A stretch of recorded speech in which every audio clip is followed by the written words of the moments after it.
présent, 2015, c'est le nombre d'enfants réunionnais déracinés vers l'Hexagone entre 1962 et 1984. Ils attendaient depuis plusieurs années, plusieurs décennies pour connaître enfin la vérité sur leur douloureuse histoire. Ils ont obtenu aujourd'hui quelques réponses. La commission nationale mise en place en février 2016 vient de remettre son rapport à la ministre des Outre-mer avec plusieurs préconisations. Angélique Lebouter. 690 pages remises en main propre à la ministre des Outre-mer. Le résultat du travail colossal des experts mandatés pour mettre des mots sur l'histoire des enfants de la Creuse. Mais dès le titre, certains se braquent. On n'utilise pas le mot de déportation, on parle de transplantation, alors que des familles ont été totalement déracinées. Pour le président de la commission, c'est d'abord un travail de mémoire qui doit débuter. Son rapport liste les mesures indispensables, comme un lieu de mémoire à La Réunion, à Paris ou à Guéret dans la Creuse, une date de commémoration et l'inscription dans les manuels scolaires de ce pan encore méconnu de l'histoire de France.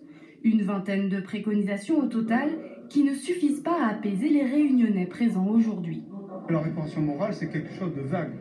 En attendant, en termes de réparation, pour nous, des choses plus concrètes, qui parlent aux gens réellement. C'est pas avec un billet d'avion et puis 10 jours d'annuité à La Réunion qu'on va vivre avec ça. Il va falloir quand même aller un petit peu plus loin. Aller un petit peu plus loin et le faire vite, car les enfants de la Creuse sont désormais des adultes, usés par des décennies de combats.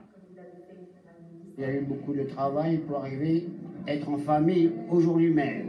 Et cela me convient parce que tant d'années, j'en ai plein la carte, comme on dit. En recevant ce rapport et les recommandations de la Commission nationale, la ministre des Outre-mer fait un nouveau pas vers la réparation du préjudice. Bien sûr, ça n'efface pas la douleur, ça n'efface pas les responsabilités. Cette spécificité réunionnaise doit être prise en compte et reconnue. C'est ce que ce rapport fait aujourd'hui avec un certain nombre de préconisations que nous allons étudier. Étudier et peut-être mettre en œuvre, un groupe de suivi devrait y veiller. Notre invité Valérie Andanson, porte-parole de la Fédération des enfants déracinés des départements et régions d'outre-mer, vient nous rejoindre. Bonsoir. Bonsoir. Alors ce rapport répond-il à vos attentes ? Le rapport répond à certaines de nos attentes. Sur ce rapport, les experts ont fait 23 propositions. Maintenant, nous attendons ce que l'État français va faire de ces 23 propositions. C'est vrai que le fait que notre histoire rentre dans les manuels scolaires, c'est quelque chose de primordial. C'est un devoir de mémoire. C'est une reconnaissance. Il faut étudier cette histoire. Qu'il y ait des lieux de mémoire, c'est important aussi. Mais il est aussi également très, très important qu'une cellule psychologique soit mise en place, encadrée, pour que l'on puisse nous réparer. Alors ce travail, effectivement, va être poursuivi par une commission de suivi. Vous en faites partie. Quel va être son rôle et sa mission ? Alors, je fais partie de ce groupe de suivi. Nous allons être très attentifs et vigilants sur les propositions qui vont être faites et nous allons apporter aussi quelques réponses quelque part parce que il y a certains, par exemple, le dispositif des billets d'avion doit être revu, amélioré. Donc, nous serons là pour suivre tous. Et vous y veillerez. Vous l'avez dit, c'est l'une des histoires méconnues de France. Durant près de 20 ans, des enfants réunionnais vont être arrachés à leur famille, déracinés pour repeupler des départements français victimes de l'exode rural. Retour sur cet exil forcé avec Steve-Henri Peters. Ce déplacement d'enfants fut organisé sous l'autorité gouvernementale avec l'accord des élus réunionnais de l'époque.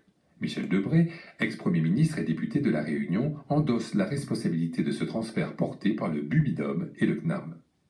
Accueillis dans un foyer de Guéret, les enfants étaient fichés en 3 catégories. Les O orphelins, les A abandonnés, les RT retenus temporaires. Des enfants déplacés déclarés pupilles d'État ont été adoptés.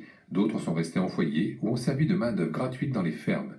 L'historien Yvan Jablonka parle alors de cas de mise en esclavage. Le Monde rapporte des situations de maltraitance, voire de viol, dans certaines familles adoptives. En août 1968, le journal Témoignage dénonce un trafic d'enfants. Les faits n'ont été médiatisés que dans les années 90. Les fonctionnaires informaient les parents que les enfants connaîtraient un sort meilleur en métropole. En fait, si quelques-uns ont plutôt réussi, d'autres sont devenus ouvriers ou perçoivent le RMI, le RSA. Plusieurs ont été même internés dans des institutions psychiatriques. En 2005, l'association des Réunionnais de la Creuse a décidé d'assigner l'État français devant le tribunal administratif de la ville de Limoges afin que la déportation de 1630 enfants soit reconnue juridiquement. En février 2014, les députés français reconnaissent la responsabilité morale de l'État envers ses pupilles. Mais une commission nationale exclut la possibilité de réparation financière. Le 18 février 2014, l'Assemblée nationale adopte une résolution proposée par Erika Barretsch qui reconnaît la responsabilité morale de l'État français. Valérie Andançan, vous faites partie de ces 2015 mineurs déracinés.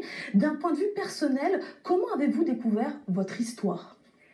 Moi, j'ai été exilée à l'âge de 3 ans dans la Creuse et j'ai découvert mon histoire qu'à l'âge de 16 ans, l'âge de l'adolescence, et ça a été pour moi un véritable tsunami. Je pense qu'il est important aujourd'hui d'apporter des réponses et surtout cette cellule psychologique parce que nous avons besoin d'être écoutés et de savoir vos racines, de connaître nos racines, notre identité, parce qu'en fin de compte, on est obligé d'aller vers nos racines et de connaître cette identité qui nous manque pendant des années. Vous vous rendez compte que ça a duré quand même plus de 50 ans. Moi, je suis retournée sur l'île de la Réunion, j'avais 43 ans, je suis restée 40 ans dans la Creuse. Et voilà, donc il est important aujourd'hui d'avancer et nous irons au-delà de ce rapport final, nous irons bien au-delà, le combat continue, nous irons jusqu'à la réparation financière. Pourquoi alors l'histoire de ces mineurs réunionnais déracinés reste encore si méconnue finalement ? Cette histoire, oui, est trop méconnue. C'est pour ça que nous avons besoin des médias, nous avons besoin de vous pour véhiculer l'information. Il est important que les Français connaissent cette histoire. C'est une page sombre de l'histoire française, trop méconnue, mais qui doit sortir de l'ombre. Qui est sorti de l'ombre, mais doit encore plus se sortir de l'ombre. Valérie Andançan, merci beaucoup pour votre témoignage. Merci à vous. Et pour aller plus loin sur ce sujet, rendez-vous sur notre appli lapremière.fr.